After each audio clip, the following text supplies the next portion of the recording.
ఏదైతే దేశవ్యాప్తంగా సంచలనం కలిగిస్తున్న లిక్కర్ స్కామ్, ఆంధ్రప్రదేశ్లో జరిగిన లిక్కర్ స్కామ్ 100 కోట్లది ఢిల్లీలో జరిగితేనే దాన్ని చాలా రోజులు చెప్పారు. ఇప్పుడు మరి ఆంధ్రప్రదేశ్లో జరిగింది 3,500 కోట్ల పైచిలుకు అంటూ ఒక వార్తలు అయితే వస్తున్నాయి. దీంట్లో 12 మంది నిందితులకి non bailable arrest warrant issue చేయటం, అందులో ఒక వ్యక్తిని రాత్రి కస్టడీలోకి తీసుకోవటం అసలు ఎలా చూడవచ్చు అంటారు మేడం? సార్, దీనికంటే ముందు గౌరవ జగన్ రెడ్డి గారు గవర్నర్ని కానీ కలవడం జరిగింది. గవర్నర్ని ఎప్పుడు కలుస్తారు, ఏ సర్కమ్స్టాన్సెస్లో కలుస్తారు? ఇతను మాజీ ముఖ్యమంత్రి అయితే అయి ఉండొచ్చు, కానీ ప్రతిపక్ష నాయకుడు కూడా కాదు. అంటే మనము అంటే ఢిల్లీకి వెళ్ళినా, లేకపోతే గవర్నర్ని కలిసినా, లేకపోతే రాష్ట్రపతిని కలిసినా, మోడీ గారిని కలిసినా కాన్సెప్ట్ ఏంటనేది ప్రజలకు తెలియజేయాలి. ఏ ఉద్దేశపూర్వకంగా వెళ్ళి కలిశారు, రాష్ట్రానికి ఏం ఉపయోగపడ్డారు, ఏం ఉపయోగపెట్టారు ఇవన్నీ చెప్పాలి. కానీ గవర్నర్ని ఎందుకు కలిసినారో తెలియలేదు. కానీ గవర్నర్ని కలిసి వచ్చిన వెంటనే మాత్రం ఏదో క్యాబినెట్ మీటింగ్ పెట్టినట్టుగా వాళ్ళ సభ్యులందరినీ కూర్చోబెట్టి మీటింగ్ పెట్టారు. అదేదో యాప్ ఓపెన్ చేయమన్నారు. ఎవరు మీ మీద అభియోగాలు చేసినా, ఆరోపణలు చేసినా మిమ్మల్ని అరెస్ట్ చేయాలన్నా దాంట్లో డౌన్లోడ్ చేయమంటున్నారు. 7 సముద్రాలు దాటైనా తీసుకొస్తానంటున్నారు. ఈ అప్పగింతలు ఎందుకు ఇస్తున్నారో, గవర్నర్ని కలవగానే ఈ మీటింగ్ ఎందుకు పెట్టారో నాకు అనుకుంటే, నిన్న మొన్న టీవీ డిబేట్లో కూడా నేను మాట్లాడింది లిక్విడ్ ఆఫ్ క్యాష్ ఏదైనా దొరికితే అరెస్ట్ చేయాలని ఎదురు చూస్తున్నటువంటి సిట్. ఈడీ ఎంటర్ అవని కారణం ఎందుకంటే ఇంకా క్యాష్ ఏం దొరకలేదు కదా, చూద్దాం ఆగండి, ఈ అరెస్ట్ అయినటువంటి 12 మంది దగ్గర నుంచి నిజ నిరూపణలు బయటకు తీసుకురండి అంటూ వెయిట్ చేశారు. గత గవర్నమెంట్ అయి ఉంటే ఈ పాటికి ఎప్పుడో జగన్ రెడ్డి గారిని ఎత్తి లోపలేసేసి ఉండేవాళ్ళు. ఎందుకంటే గత గవర్నమెంట్ లాంటి గవర్నమెంట్ అయి ఉంటాయి. ఎందుకంటే ఆరోపణలు కాదు, ఆధారాలు తీసుకురావాలని. ఒక 75 సంవత్సరాలు గల వ్యక్తిని 4 సార్లు ముఖ్యమంత్రిగా చేసినటువంటి వ్యక్తి గురించి మనం ఆరోపణలు చేసి ఆధారాలు తీసుకురాకుండా, ఎఫ్ఐఆర్లో సెక్షన్లు కూడా చెప్పకుండా అర్ధరాత్రులు అపరాత్రులు ఎత్తి లోపలేసిన విధానాన్ని మనం చూసినాం, మనం ప్రశ్నించినాం. సో అదే రకంగా ఈరోజు ప్రజలు అనుకోకూడదు అనే ఉద్దేశంతో ఆధారాల కోసం వెయిట్ చేస్తున్నారండి. లేకపోతే జే బ్రాండ్స్ అధినేత ఎవరో మీకు తెలీదా అండి? ఆప్షన్స్ లేకుండా ఆన్సర్స్ చెప్పగలరు. సిట్ దర్యాప్తుదారులకి ఈ 12 మందిలో ఎవరో ఒకళ్ళు నోరిప్పాలా? లేకపోతే 40 మంది దాకా అరెస్ట్ జరిగింది కదా, ఈ 40 మందిలో వ్యక్తులు ఎవరన్నా, అంటే 40 మంది మీద అభియోగాలు ఉన్నాయి కదా, వాళ్ళు ఏమన్నా నోరిప్పితే అరెస్ట్ చేస్తారా? ఎవరు ఎందుకు చెప్పట్లేదు అంటే, ఎవరు చెప్పకపోతే మీరు అరెస్ట్ చేయరా? సిట్ దర్యాప్తులో మీకు విషయాలు తెలీదా? అన్నీ తెలుసండి. జే బ్రాండ్స్ అధినేత జే ఫర్ జే ఎవరు అనేది రాష్ట్ర ప్రజలందరికీ తెలుసండి. సో ఖచ్చితంగా ఈరోజు డెన్ ఒకటి ఓపెన్ చేసినారు. ఈ డెన్ ఓపెన్ అవుతుందని నాకు ముందుగానే పసిగట్టినానండి. A40గా ఉన్నటువంటి వ్యక్తి ఎవరైతే ఉన్నారో వరుణ్ పురుషోత్తం అనే వ్యక్తి, ఆ వ్యక్తి ఈరోజు ఓపెన్గా పలానా దగ్గర శంషాబాద్ పరిసర ప్రాంతాల్లో డెన్ ఉందని, సో ఆ డెన్ పరిసర ప్రాంతాల్లో 12 పెట్టెల్లో 11 కోట్ల అమౌంట్ లిక్విడ్ ఆఫ్ క్యాష్ దొరికిందని, సో అదే రకంగా ఏదైతే రాజ్ కసిరెడ్డి గారి సహచరుడు, అనుచరుడు లాంటి వ్యక్తి చాణుక్య, వీళ్ళందరికీ కూడా అతనేం చెప్తున్నాడంటే, రాజ్ కసిరెడ్డి దాచమంటే ఇక్కడ దాచినాను అని. ఏమయ్యా వరుణ్ పురుషోత్తం, నీకు మా జగన్ గారు ఎవరో తెలుసా? ఎప్పుడన్నా విన్నావా పేరు? అతను చెప్పకుండా రాజ్ కసిరెడ్డి గారు చెప్పారు. ఆయన ఐటీ సలహాదారు కదా, అంటే ఐటీ సలహాదారులు అంటే ఐటీకి సంబంధించిన సలహాలు జగన్ గారికి ఇవ్వాలి కదా, ఈ డబ్బులు పెట్టెలు దాయడం ఏంటి? అయినా 3,500 కోట్లు అని మీరు చెప్తారు.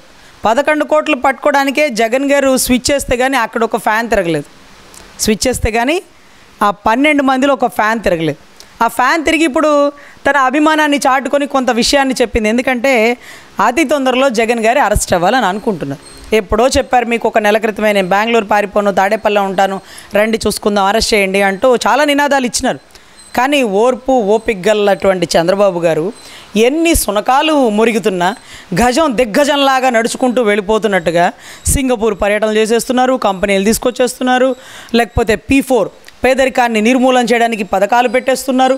ఇవంతా ఉన్నారే కానీ పాపం జగన్ గారి పర్ఫార్మెన్స్ని కనీసం తలదిప్పి కూడా వెనక్కి చూడనటువంటి ఆ గజాన్ని ఎన్ని కుక్కలు మొరిగినా సరే ఆయన్ని కదపలేకపోతున్నారండి. సో ఇక ఆయన వల్ల కావట్లేదు.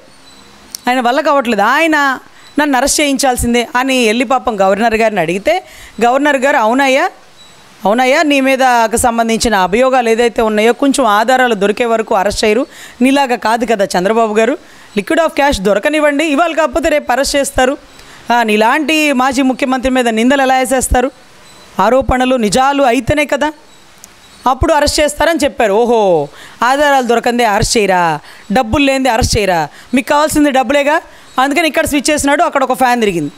వెంటనే కస్టడీలో అంటే జైల్లో ఉన్న వ్యక్తి కస్టడీలోకి వచ్చి తనంతట తాను వాంగ్మూలం ఇచ్చేసి డెన్ ఓపెన్ చేసినాడు. ఆ డెన్లో దొరికిన క్యాష్.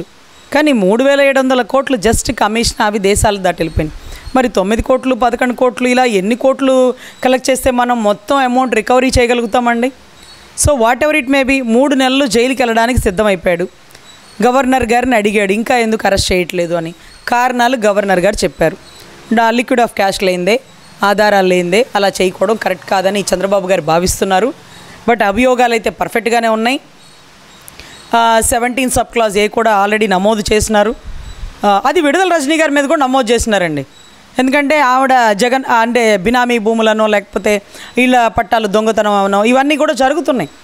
కానీ అరెస్ట్ మాత్రం ఆధారాలు పట్టుకొని వారి అభిమాన బృందాలకి చూపించి, అయ్యా మీ వినయ విధేయుడైనటువంటి గత ముఖ్యమంత్రి జగన్ రెడ్డి గారు ఇలాంటి విధ్వంసాలు చేసినారు, రాష్ట్రాన్ని 3 ముక్కలాట చేసినందుకు కాదు ఇంకా కూడా చాలా చేశారు తెలుసుకోండి.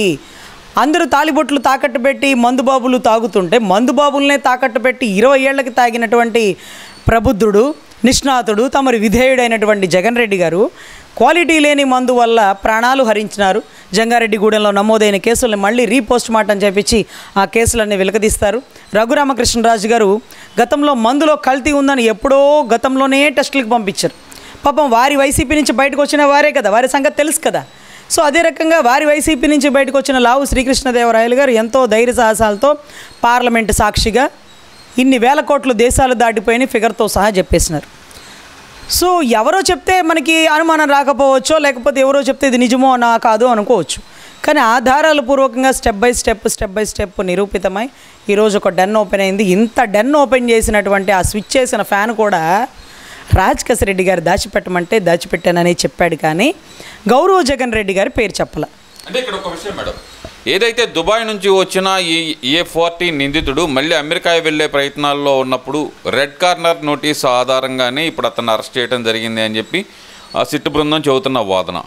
మరి అలాగే చూస్తే కనుక ఒక వ్యక్తి ఒక్కసారి నోరు తెరిస్తేనే 11 కోట్లు దొరికినాయి అంటే కనుక మిగతా వ్యక్తులు నోరు తెరిస్తే పరిస్థితి ఎలా ఉండబోతుందంటారు?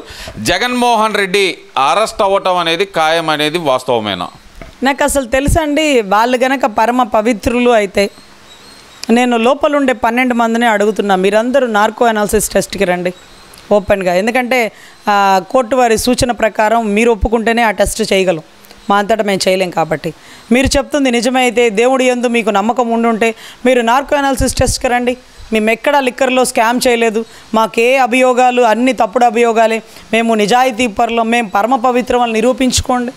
ఎందుకంటే ఈరోజు ఒక మనిషి చెప్తేనే 11 కోట్లని మీరు అంటుంటే 1000 కోట్లు దాచిపెట్టిన ఒకే ఒక వ్యక్తులు ఉంటారు, 3. వాళ్ళు ధనుంజయ రెడ్డి గారు, కృష్ణమోహన్ రెడ్డి గారు, గోవిందప్ప బాలాజీ. వీరి నెంబర్లు ఎంతో తెలుసా అండి? A31, 32, 33. ఈ 33 ఎవరైతే గోవిందప్ప బాలాజీ గారు భారతి గారికి బినామీ, అంటే ఆయన ఆవిడికి వినయ విధేయుడు అనమాట. సో ఇక్కడ డబ్బు అక్కడ భారతీ సిమెంట్లో ఎలా పెడుతున్నారు? కనీసం లోన్ లేకుండా, అంటే ఒక చిన్న లోన్ కూడా లేకుండా వ్యాపారం కూడా చేయలేని పరిస్థితి. అట్లాంటిది ఆవిడ ఏ లోన్లు లేకుండా భారతీ సిమెంట్ ఎలా రన్ చేస్తున్నారు? సాక్షి పేపర్ ఎలాగా కంపల్సరీ అమ్మాల్సిందేననేసి చేస్తున్నారు. సో ఇవన్నీ గోవిందప్ప బాలాజీ గారికి షేర్లు ఎక్కడ కొన్నారు, ఏం చేస్తున్నారు అనేది తెలుసు. కాబట్టి ఇతను ఒక కీ రోల్ అండి. ఇక ధనుంజయ అన్న, కృష్ణమోహన్ అన్న వీరిద్దరు మాట దాటి మన జగన్ అన్న ఈరోజు బయటికి రాడు. ఒక కార్యకర్త ఎమ్మెల్యేగా మారాలన్నా, ఒక ఎమ్మెల్యే మినిస్టర్గా మారాలన్నా, ఒక మినిస్టర్ ఎవరినన్నా ట్రాన్స్ఫర్ చేయాలన్నా సకల శాఖ మార్చులైనటువంటి సజ్జల గారు ఈయన చేతికి కూడా మట్టి అంటుకోకుండా బయట చక్కగా ఉండే ఒక గొప్ప జర్నలిస్ట్ లాగా, అంటే మేకవన్న పులిలాగా నటిస్తూ ఆయన కొన్ని స్టేట్మెంట్లు ఇస్తున్నాడు. అంటే ఇదంతా కూడా అంతఃపురంలో ఆ నలుగురు అనే కథనం వచ్చే వరకు వివేకానందరెడ్డి గారి మర్డర్ కేసులో ఇంత పెద్ద నిష్ణాతులు ఐఏఎస్లు ఐపీఎస్లు ఉన్నారా అనే విషయం కూడా ఎవరికీ తెలియదండి. ఆ మేనిఫెస్టో రూపొందించడం ఇవన్నీ కూడా ప్రే బ్యాక్ సింగర్లేనండి. సో ఖచ్చితంగా సజ్జల గారికి తెలిసిన చాలా విషయాలు ఆయన బయట ఉండి ఇరుక్కోవాల్సిన వారు లోపల ధనుంజయ గారు, కృష్ణమోహన్ గారు నోరు విప్పకుండా ఇప్పుడు ఈరోజు ఎవరో 40 ఎవరు ఆ 40 ఎవరు అతను? గతంలో ఏ రోజైనా మేము అతని గురించి మాట్లాడినామా? ఆ వరుణ్ పురుషోత్తం ఎందుకు హీరో చేస్తున్నాడు? ఎవరు ఆ చాణుక్య, ఎవరు ఆ రాజకేశ్వరరెడ్డి? మాకు పేర్లే తెలియదే, మాకు తెలిసింది మీరే కదా. మరి మీకు తెలియకుండా ఏం జరుగుతాయి? సో ఈరోజు మీరు నోరు విప్పాలా, మీరు నిజాలు చెప్పాలా? ప్రజల సొమ్ముని ఈరోజు దేశాలు దాటి దారి మళ్ళిస్తూ మేము కట్టిన పనులను మీరు దిగమింగేస్తుంటే మీలాంటి వారి దగ్గర నుంచి రికవరీ చేసి రాష్ట్ర ఖజానాన్ని నింపద్దా? సో 100% చేయాల్సిందేనండి. ఇవాళ మారు మనసు పొంది మీరు మోకరిల్లిచ్చినా మీరు చేసిన తప్పుకి బలైపోయిన ప్రాణాలు, లేకపోతే ఒంటరి మహిళ పెన్షన్లు పెంచుకున్న ఆడవాళ్ళు, రాష్ట్రం ఇంత లోతుకి మునిగిపోయి 4 ఏళ్ళు 5 ఏళ్ళు మీరు పరిపాలించిన దానికి 20-30 ఏళ్ళు వెనక్కి వెళ్ళిపోయినటువంటి అమరావతి పరిస్థితి, వీటన్నిటికీ మీరు సమాధానం చెప్పాల్సిందనేనండి.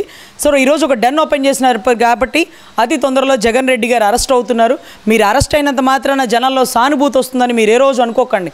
ఎందుకంటే లిక్కర్ స్కామ్లో అరెస్ట్ అయినటువంటి హానెస్ట్ ఆఫీసర్ కేజ్రీవాల్ గారినే మళ్ళీ రెండోసారి ప్రజలు గెలిపించాల, నమ్మకాన్ని కోల్పోయినారు.